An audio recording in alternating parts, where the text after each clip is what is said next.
Since 2021, Poland has been defending itself. The border with Belarus, the war in Ukraine, pressure from the European Union. These are not three separate stories. This is a single front. The EU speaks of solidarity, but real support arrives slowly, in fragments, often only after the crisis has already erupted. And Poland does not have the luxury of waiting, because after this war, there will be no peace. There will be chaos. Weapons that are fighting in Ukraine today may tomorrow flow along smuggling routes across borders that no one guards in a systemic way. And then the question Europe does not like will return. Was Poland left alone again, just like in 1939? A front without war. It did not begin with a war. It began in 2021, without tanks, without missiles, without official declarations of conflict. On the border between Poland and Belarus, something started that Europe did not want to call by its real name. The first signals appeared in the summer, in July and August 2021. At first, small groups, then more frequent attempts to cross, until the pressure became constant, because it was easier to talk about a humanitarian crisis than to admit that the external border of the European Union had become a tool of political pressure. From spring 2021 onward, migrants began arriving in Belarus from the Middle East and Africa. Not by accident, not spontaneously. Charter flights, visas issued en masse, people transported directly to the border. And when some countries started limiting direct flights to Minsk, the route did not disappear.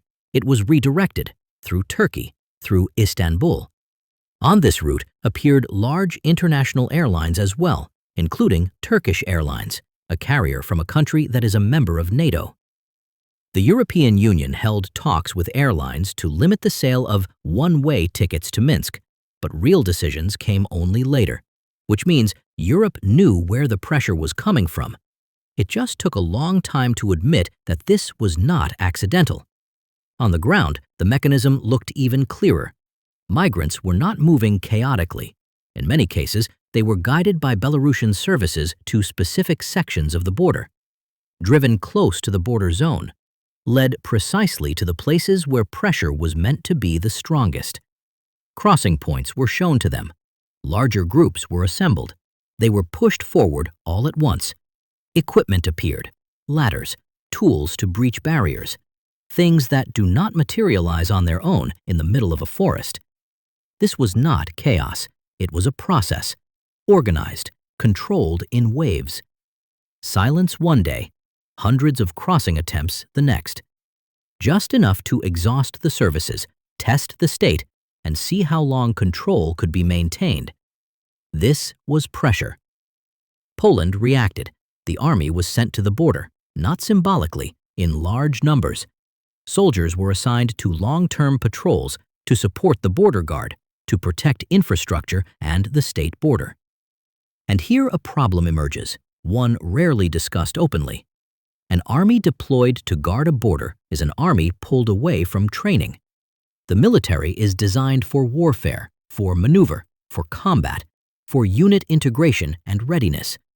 When thousands of soldiers stand on the border for months, the state pays a hidden cost. Because a border is not secured for a week. A border is guarded every day, at night, in the cold, in mud. If this condition lasts for years, it can end badly. Not because soldiers lack commitment, but because an army without training loses combat effectiveness. And Poland cannot afford that, because this is not a quiet border. This is NATO's eastern flank. Let us know in the comments, should the army be standing on the border? At the same time, a decision was made to build a barrier, a physical one, steel, concrete, electronics, a barrier with one purpose, to regain control over the state border. At the same time, soldiers and border guard officers became targets of attacks. Stones, logs, metal rods, attempts at forced crossings. And yet, instead of support, a wave of ridicule followed. The army was criticized, the border guard accused, the state portrayed as oppressive. People standing night after night in the forest were treated as a problem, not as a shield. until a moment came that could no longer be relativized. A Polish soldier was killed on duty at the state border during a real defensive operation, not on a foreign mission, not during exercises, at home. That was the moment when discussions about incidents ended, because when a soldier dies on duty, the border ceases to be a political topic. It becomes a real battlefield. And then the state stopped thinking about a single crisis and started thinking about what comes next. What if the pressure returns on a larger scale? What if it does not end with migrants? What if this is only the first stage? That is why, alongside the barrier and patrols, decisions were made about a whole system of fortifications. Not symbolic ones, systemic ones. Fortifications, terrain obstacles, anti-vehicle barriers, prepared positions, surveillance and detection systems.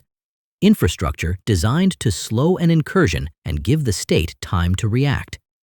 This is no longer just a fence. This is a defense plan. And within that plan appears a subject Europe does not like to hear about: mines. Poland, together with other states on NATO's eastern flank, began to speak openly about returning to measures that in real war slow an opponent and buy time, and time saves the state. This is the brutal logic of a frontline country. Because when you are the shield, you do not build a single fence. You build layers of defense. The year 2021 was a lesson after which Poland entered defensive mode and never left it. And that was only the beginning. 2022, the war that locked Poland on the front line. In February 2022, the front stopped being indirect. The war broke out for real, not in reports, not in analyses, not at press conferences, right next door. When Russia struck Ukraine, Poland instantly stopped being just a border country.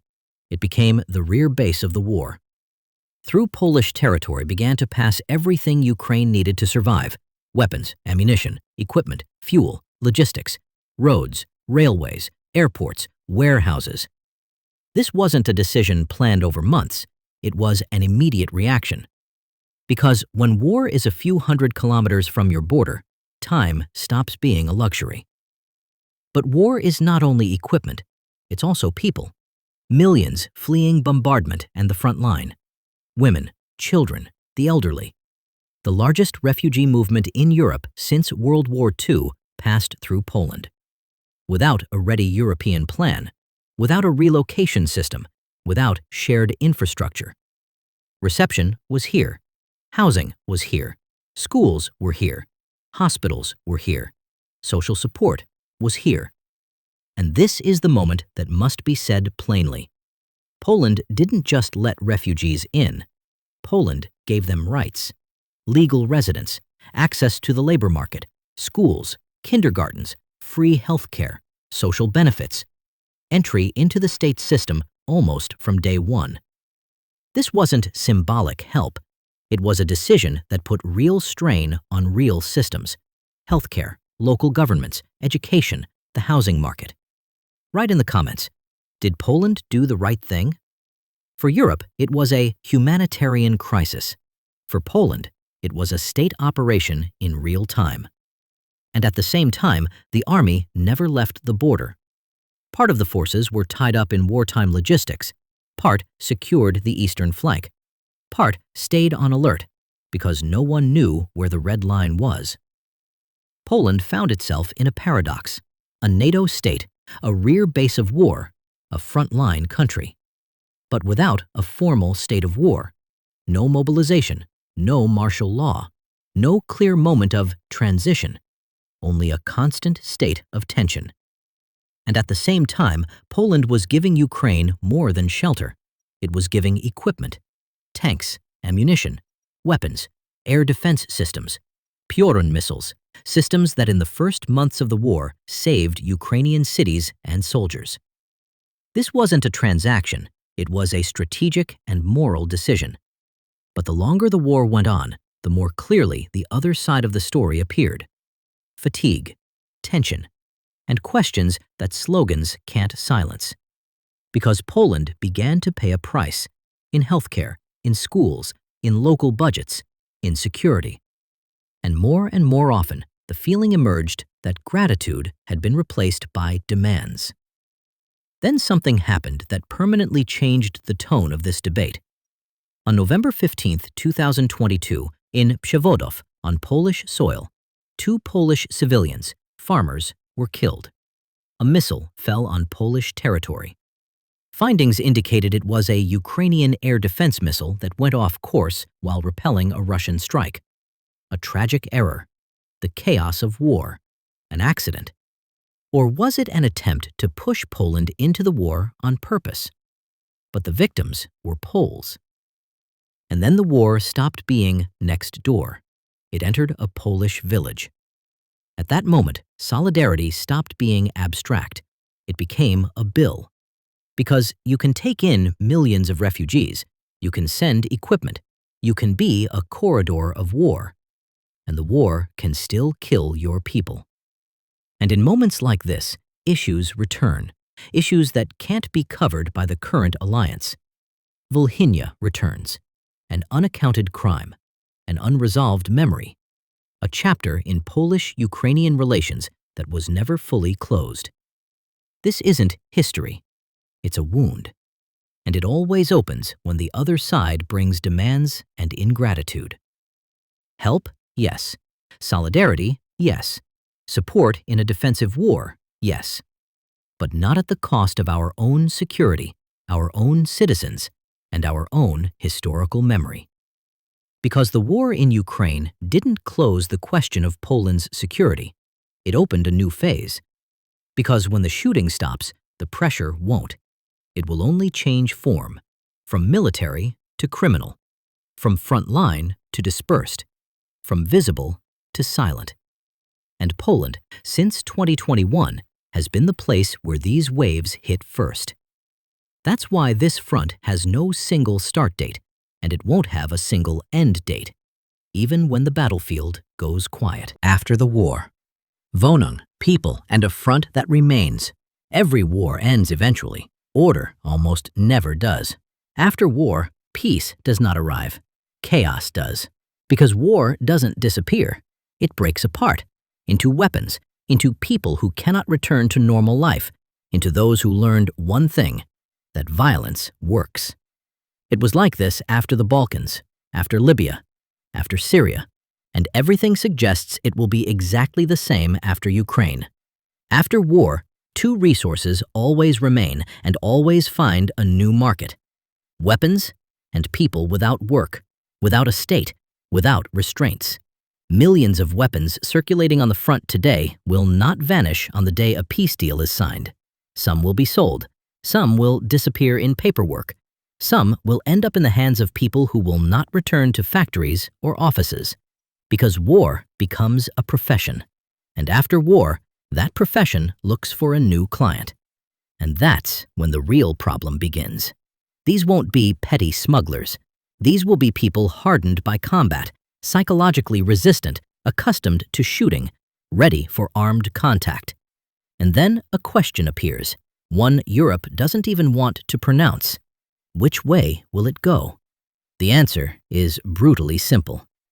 Through places where the border is long, where terrain is difficult, where the state lacks full control, through the eastern flank, through Poland, and specifically through areas that cannot be secured like highways. The Bieszczady Mountains, forests, hills, gorges, valley after valley, paths that don't exist on maps, terrain where the defender is always at a disadvantage. This is not a border with a camera and a fence. This is not administrative space. This is combat terrain. And if weapons smuggling begins, it won't look like cigarette trafficking. It will be weapons in parts, night transport, security, reconnaissance, cover, readiness to fight. Because the opponent on the other side will know how to fight. And here is something rarely said out loud. The military may be forced into real clashes after the war. Not assistance, not support, not patrols. Direct contact with people who wear no uniforms, carry no flags, recognize no conventions, and will not hesitate to fire. This is every state's nightmare, because the army is trained for war, the police are trained for crime, and post-war chaos with weapons lies somewhere in between. At the same time, Europe will want to return to normality, reconstruction, contracts, trade, a reset. But a border doesn't reset with a signature. If weapons smuggling starts, if routes through forests and mountains open, if the eastern flank turns into a criminal corridor, the first country to feel it will be Poland, with a military already overstretched, with a border guard at the limit of capacity, with a border that stopped being a line long ago and became an operational zone.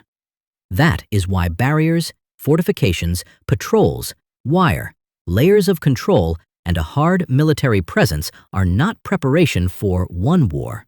They are preparation for an era of instability, an era with no single front, no single date, no single enemy. Threats arrive step by step, at night, quietly, with weapons in hand. And that is why Poland cannot afford the illusion that after the war, it will be easier. Because since 2021, Poland has lived neither in peace nor in war. It lives in between, on a front line with no end date. The European Union. Politics instead of defense. The European Union talks about solidarity, but in practice it did very little, and what it did most often got in the way more than it helped. When real pressure hit the EU's eastern border in 2021, Brussels didn't respond like a security community. It responded like a political machine. Instead of immediate operational support, there were resolutions. Instead of people and equipment, statements. Instead of decisions, debates about the narrative. The border was under pressure, and the EU was arguing about how to talk about it. There was no European mission to defend the border. No operational responsibility was taken over. No real forces were sent to shoulder the burden of protection. The frontline state was left alone. And when Poland started acting, support didn't come, criticism did. Criticism of the barrier, criticism of the army, criticism of the border guard, without presenting a real alternative. Because the EU didn't propose a solution that would actually stop the pressure. It didn't propose airtight border protection. It didn't propose an immediate sharing of responsibility. It didn't propose a mechanism that works in the field, not just on paper. It proposed politics, and politics doesn't protect borders. In 2022, after the war in Ukraine began, the pattern repeated. Poland became the rear base of the war. It took in millions of refugees. It secured the logistics. The EU helped, but late and on a scale that didn't match the costs. There was no automatic support mechanism, no rapid financing, no real transfer of the burden. Again, the frontline state did the work, and the EU adjusted the messaging. But the most telling part is what the EU did not do. It did not prepare Europe for what comes after the war. It did not build a strategy to fight weapons smuggling. It did not plan border protection for the post-war phase. It did not secure the eastern flank for the long haul. It pushed those problems onto the states that are already the most exposed, Poland among them. And here is the core of it. The EU works well when the problem is far away, when there is a report, when there is a conference, when there is time. But when the problem is at the border, in the forest, at night, the EU disappears behind procedures. What remains is politics. What remains are slogans. What remains is criticism of those who are doing what has to be done. And that is why more and more people in Poland are asking the uncomfortable question, does the EU really help protect the borders, or does it mostly make sure the frontline state stays inside the boundaries of Brussels politics? Because a border doesn't need ideology. A border needs decisions. And in Brussels, those decisions were missing. Europe likes to believe that the worst is already behind us. But a border doesn't recognize words like that. Since 2021, Poland has not left defense mode. Not because it wanted to, but because no one took that burden over. The EU did not build a real system to protect the eastern border.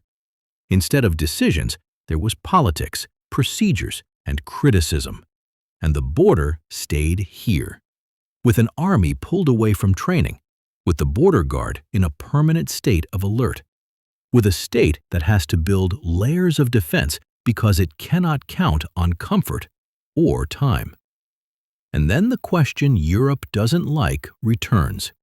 In 1939, there were declarations too, and then reality arrived. We are not comparing events.